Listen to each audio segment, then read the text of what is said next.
it's designed by an AI bot to trigger emotion and therefore reactions on social media.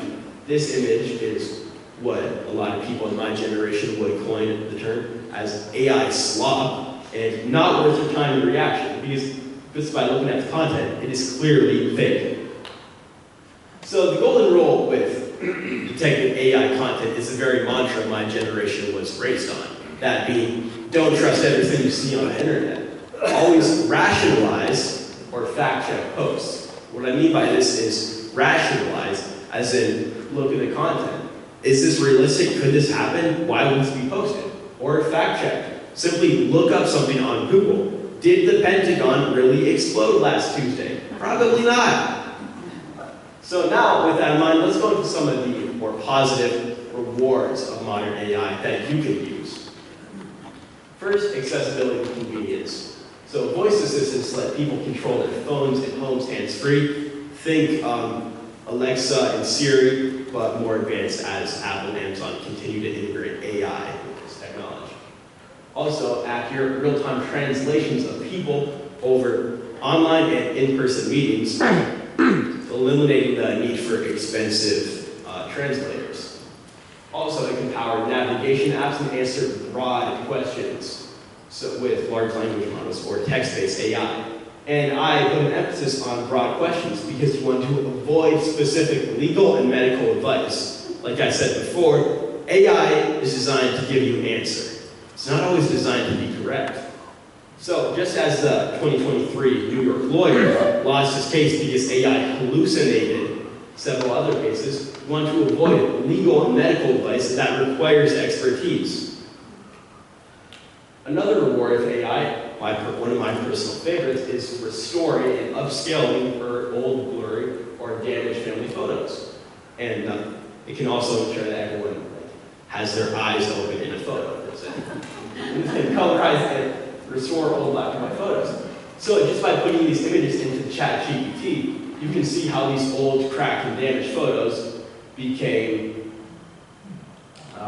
their original selves. And not only does it restore the image quality and upscale the quality, it also converts it to a digital form, so it's safe. So in case you have to leave a lot of photos behind, or you lose them, or they get, say, burned in fire, they're all safe on your phone storage and quite probably iCloud. Moreover, AI can convert old film into actual images just by taking a picture of it, preferably with ideal lighting and over a white screen, and then just scanning it and putting it into ChatGPT for it to upscale and color without the need to do the expensive process of converting film itself. Moreover, there are medical rewards to AI, mostly by integration to technology. For instance, AI smartwatches can monitor your heart rate and actively detect when a regular heart rate arise and automatically dial 911. It can also analyze medical data to predict conditions such as diabetes or cancer before symptoms appear. This has already happened several times. Several doctors had looked over a patient's medical data and detected no issues. However, AI spotted a small tumor in someone, which led to cancer being detected at a very early stage. It only saved the patient possibly hundreds of thousands of dollars in expensive treatment, but also quite possibly their lives. I want to emphasize this again.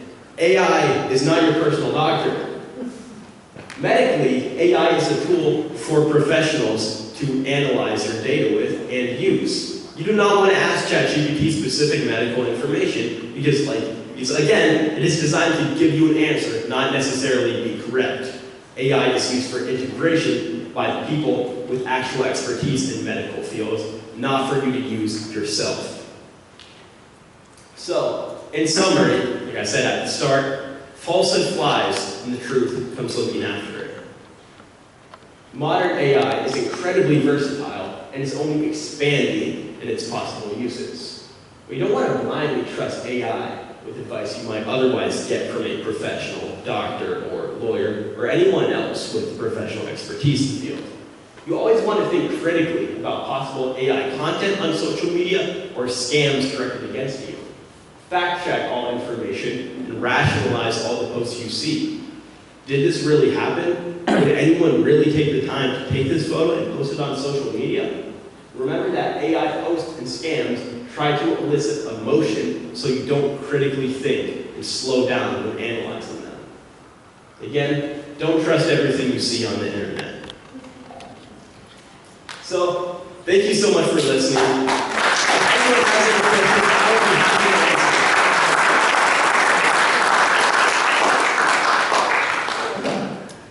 Thank you so much for this, this wonderful overview. A quick question for you over here. In your own experience, can you talk about your perspectives on how you personally use AI and how you counsel other people to specifically use it? I'm thinking about professional work and personal things, both. Professionally, or in school, I have used AI several times. For instance, last year I took a calculus class, AP Calculus, and it was an incredibly hard class. And most people would normally find a tutor for the class, yet I just simply pasted the problems into ChatGPT, Claude, and other AI agents, and it was able to answer all my questions and break down all the steps for me. Now, I understand that many of you may not be taking calculus classes in high school. However, AI still has plenty of applications for work. For instance, if you write a draft of an email, and then you want to make sure that everything is correct and there's no misspellings or anything, you can simply copy and paste it to an AI agent such as ChatGPT. It can analyze that for you. Also, if you have, per se, a 30-page PDF that you're supposed to read, you can simply also paste that into ChatGPT or Claude, and it'll give you an analysis of what's relevant in that document. So you're a graduating senior, or going into your senior year. That's right. So in a few months you'll be filling out college applications. Do you and your friends think about what career you're going to go into given the emergence of AI? That's a really good question. So AI is really changing the job market. A lot of jobs that a lot of people would normally go into, like, namely computer science and data analysis, are likely going to be vastly limited by artificial intelligence. So my friends and I, we are keeping in mind what to do with what jobs to take in the future. Some of my friends are going into blue-collar work. Some of my friends are actually looking into joining the military. Some people like me are interested in law because I personally believe that while some legal processes may be streamlined by AI, AI is never going to take over the presence of a lawyer in a courtroom.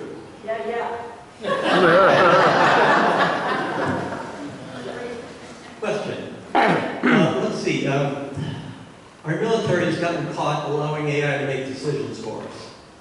We're at war with Iran. And we bombed the school of girls a little while ago. And it was AI that made the decision to do that. What kind of quality control can be used to scrub these decisions and allow us to avoid such disasters?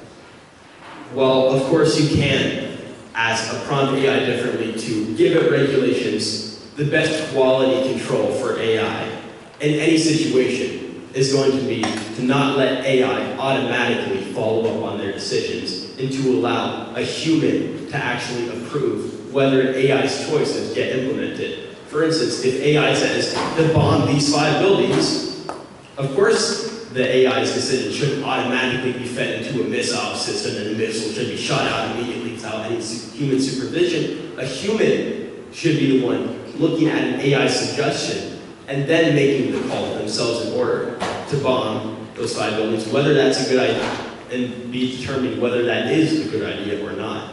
The best intervention you can have with AI is always going to be human approval and not giving AI full control over automation processes. Thank you for your talk. I remember the last one. I have a question about email scams. And some of them I'm able to look at the source code and see where it came from.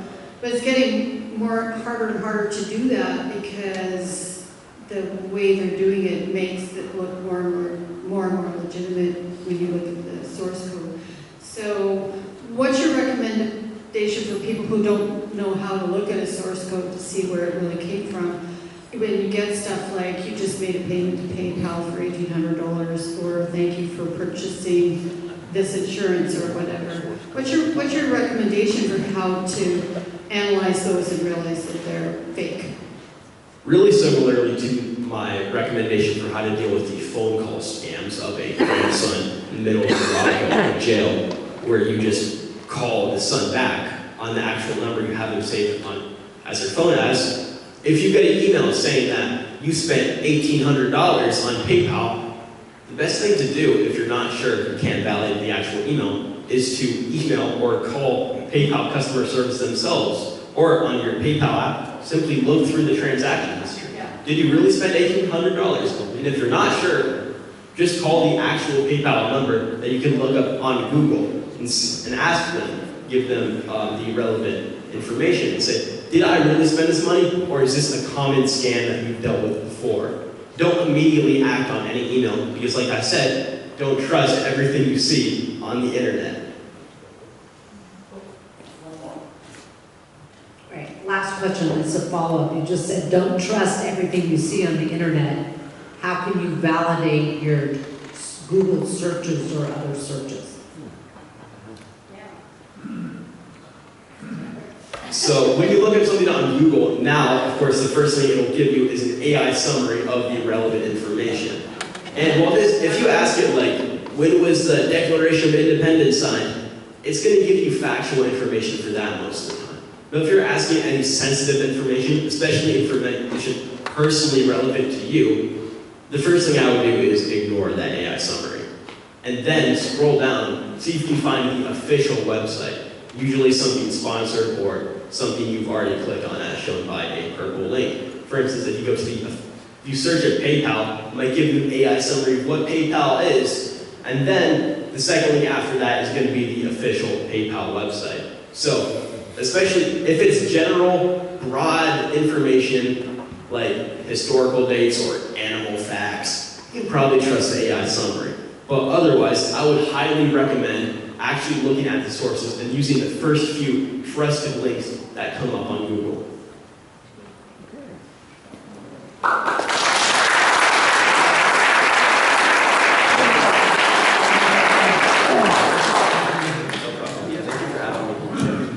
So as a token of our appreciation, I left in my car a speaker's note for Matthew, which I'll give you in about 10 minutes. Thank you so much for being here.